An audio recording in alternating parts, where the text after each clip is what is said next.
मध्य प्रदेश के मुख्यमंत्री मोहन यादव ने उच्च माध्यमिक विद्यालयों के 7900 मेधावी छात्रों को मुफ्त ई स्कूटी वितरित की। इस मौके पर सीएम ने छात्रों से बातचीत की और फूलों की वर्षा कर उनका उत्साह बढ़ाया। उन्होंने कहा कि शिक्षा में कोई बाधा न आए, हर बच्चा शिक्षित हो, इसी संकल्प के साथ सरकार लगातार प्रयासरत है।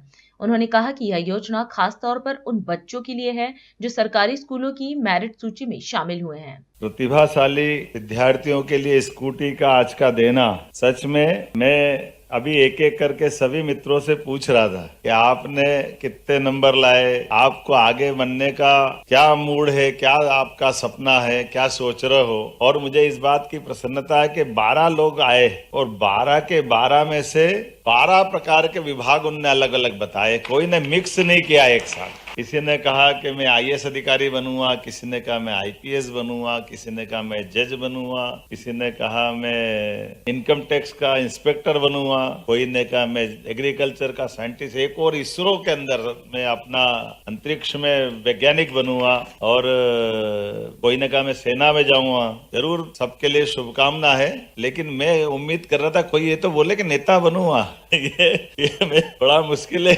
अब ये कठिन तो है, काम तो कठिन है, मंच पे ऊपर बैठ के तो कठिन बोलना ही पड़ेगा।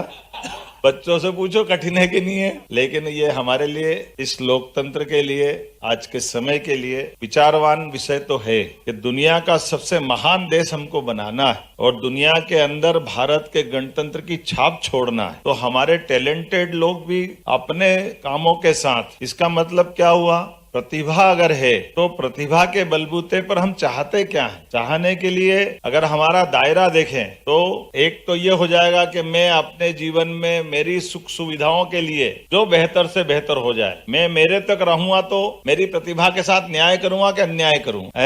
ऐसे उदाहरण हमको देखना पड़ेंगे। बड़ा टैलेंटेड व्यक्ति है, लेकिन टैलेंटेड होने के बाद भी अपने यहाँ मेरिट की बात आ रही, मान लो तो अभी तो ये मेरिट पे ही अपन बात कर रहे हैं, तो मेरिट में तो आप खतरे में जाओगे अगर मेरिट के अंदर जाओगे तो। मेरिट के उदाहरण बड़े डरावने भी हैं लेकिन अच्छे भी हैं। मेरिट में एक हमको दिखता है भगवान राम से जिसका झगड़ा हुआ, वो मेरिट में तो बहुत मजबूत था। क्या कमी थी उसमें? मानव सुख में ऐसा माना जाता है कि 10 सुख जीवन में जिसको मिल जाए उसका जीवन सफल। और 10 सुख में क्या क्या आते हैं? तो 10 सुख में पहला सुख निरोगी काया, मृत्यु तक शरीर वैसा का वैसा रहे। एक एक करके उनके जीवन के सारे सुख गिन लो तो धन, संपत्ति, पुत्र और सुयोग्य पत्नी, सारी चीजें हैं, लेकिन नैतिकता में कहा था वो। तो इसका मतलब है कि विचार का दूसरा रास्ता बनता है कि केवल मेरिट से काम नहीं बनेगा, मॉरलिटी भी चाहिए, नैतिकता भी चाहिए। और नैतिकता के बलबूते पर हमारे देश ने सदैव केवल योग्यता नहीं, योग्यता से बड़ी नैतिकता भी चाहिए। इसीलिए हमारे यहाँ छोटे से छोटे व्यक्ति ने, पन्ना धाय ने अपने बेटे को देश की आवश्यकता के हिसाब से, सबको मालूम है चित्तौड़ के अंदर एक बच्चे को, अपने सगे बच्चे को, अपनी नौकरी करते करते राजवंश के बच्चे के ऊपर खतरा आया तो बच्चा बदल करके सामने, अपनी आंखों के सामने उसकी हत्या होते देखने का उदाहरण हमारे अपने देश का है। बगल का चित्तौड़ है राजस्थान के पास। और ये एक नहीं, ऐसे कई उदाहरण भरे पड़े जहां हमने अपने देश, काल, परिस्थिति के हिसाब से, यहाँ के संस्कारों के बलबूते पर हमारे सामने कहने के लिए भगवान श्री कृष्ण का उदाहरण, अगर भगवान शब्द हटाएं, क्योंकि भगवान शब्द कहते हमको लगता है भगवान ही कर सकते, लेकिन मानव जीवन के नाते से देखें तो कंस के अत्याचार के बाद, कंस को मारने के बाद दुनिया का पहला उदाहरण बना है कि जब उन्होंने अपने लिए सत्ता हासिल नहीं की, कुर्सी हासिल नहीं की, लेकिन सत्ता पे उग्रसेन महाराज को बिठा करके गणतंत्र की स्थापना की। 2000 साल पहले विक्रमादित्य के जीते जी,